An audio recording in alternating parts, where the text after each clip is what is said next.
So you're interested in a fully loaded Traverse? Well, I think you came to the right place.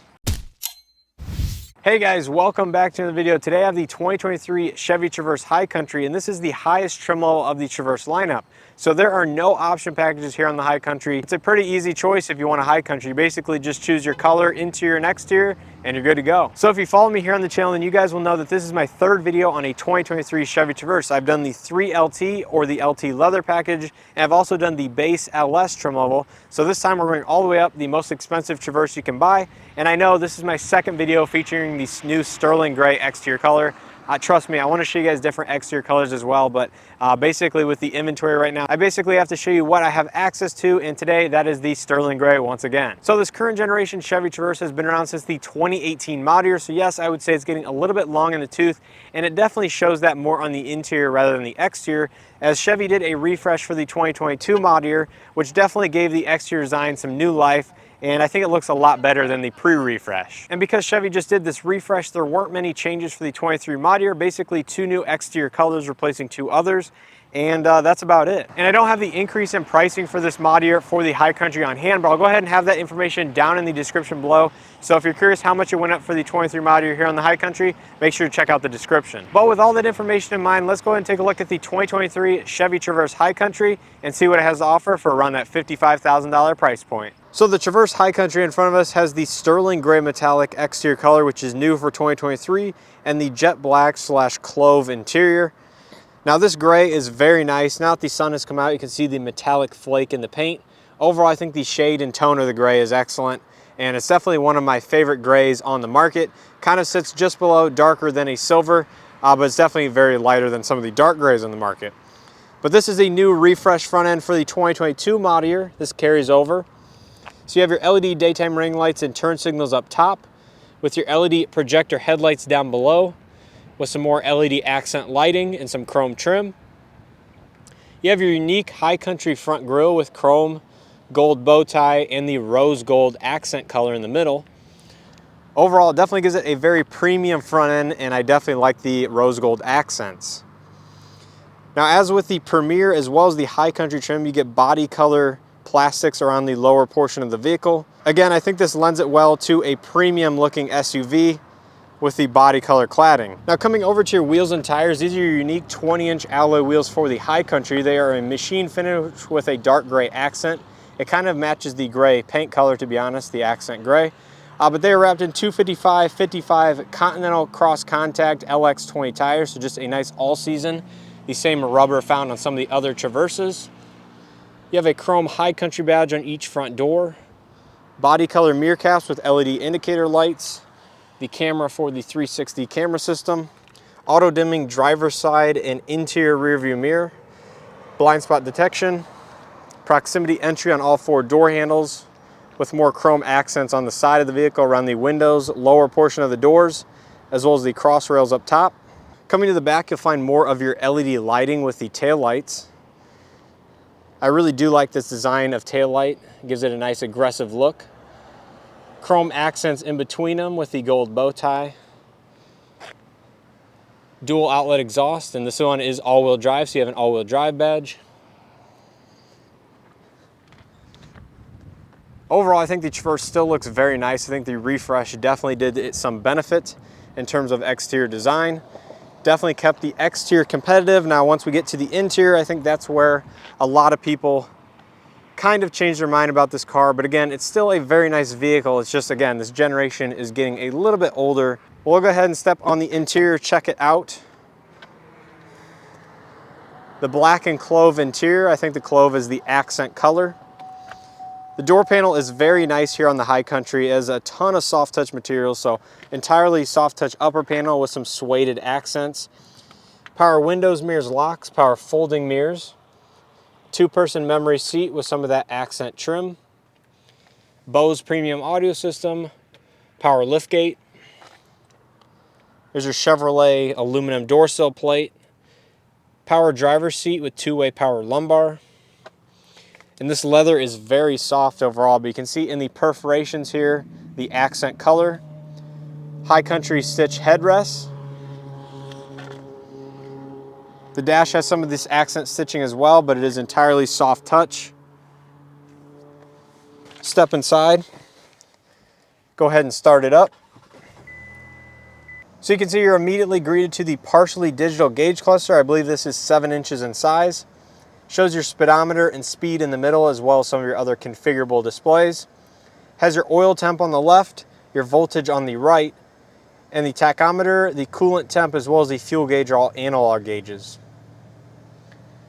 Leather wrapped steering wheel. On the left side you have your cruise control. This does have adaptive cruise control with lane keeping assist. Heated steering wheel.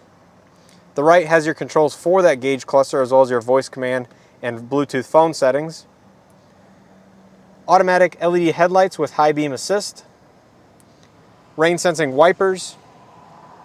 To the left of the steering wheel you have your gauge illumination, as well as your headlight controls. Again, they are automatic.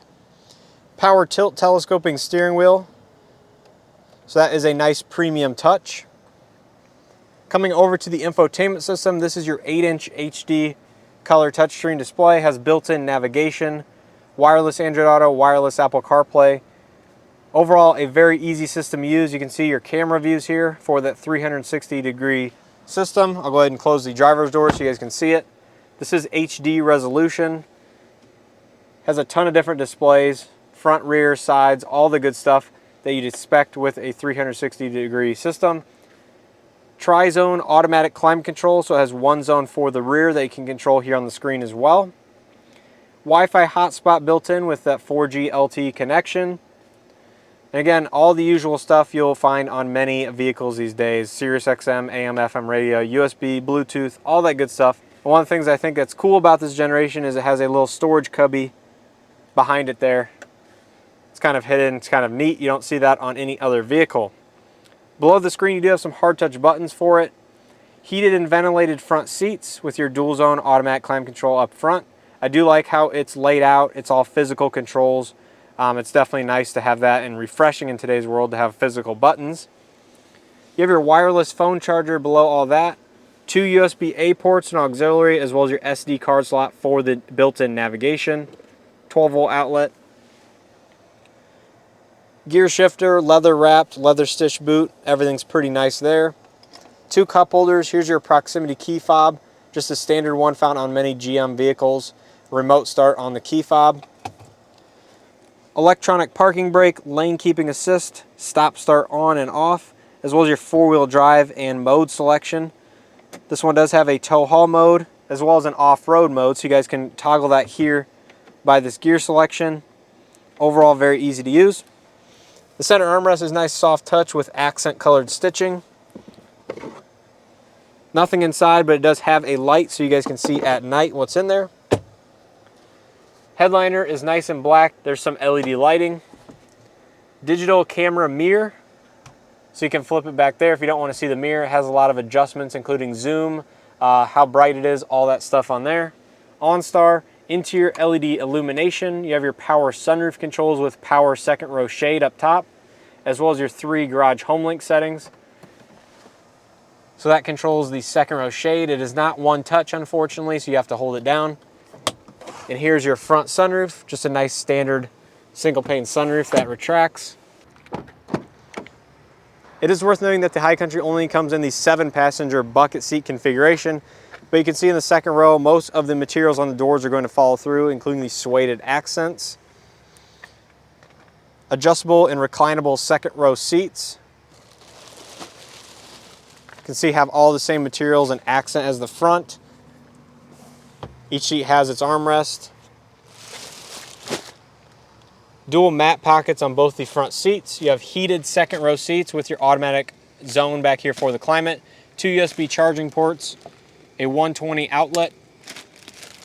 But yeah, overall very nice. The panoramic sunroof lets in a lot of additional light here in the second and third rows. Speaking of the third row, you can see it's not huge, but it is sizable. Definitely plenty enough space for a lot of families with 2, maybe 3 kids. You have AC vents up on the roof, as well as more lighting for both rows.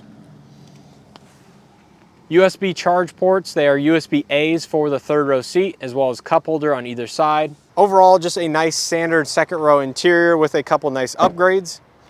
Coming around to the trunk or cargo space, of course this does have a power lift gate. But behind the third row, you have the usual cargo space from every Traverse of this generation.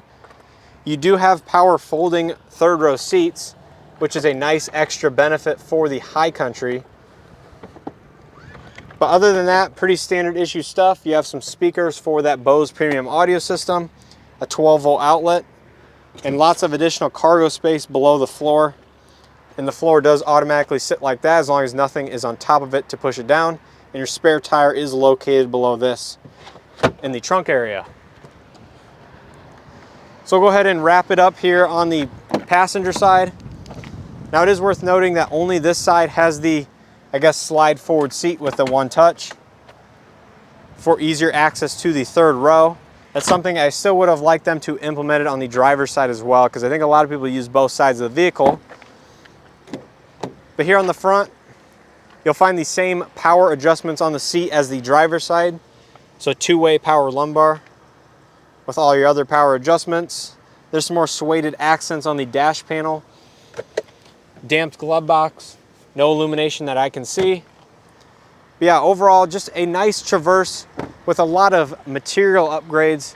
Not necessarily a ton of feature upgrades, but overall a nicer interior. So let's go ahead and take a look under the hood, see what powers this Traverse, and we'll go ahead and wrap up this video. Now under the hood of all Traverses, you'll find the same 3.6 liter naturally aspirated V6 paired to the 9-speed traditional automatic transmission. Now this engine puts out 310 horsepower, 266 pound-feet of torque through either the front or all four wheels if you're optioned all-wheel drive. But overall, this is the same drivetrain and powertrain that's been in the Traverse for quite some time, minus the 9-speed transmission that was updated here partway through this generation. But overall, it's a stout powertrain and definitely moves around the Traverse without much issue. So that's gonna wrap up this video on the 2023 Chevy Traverse High Country.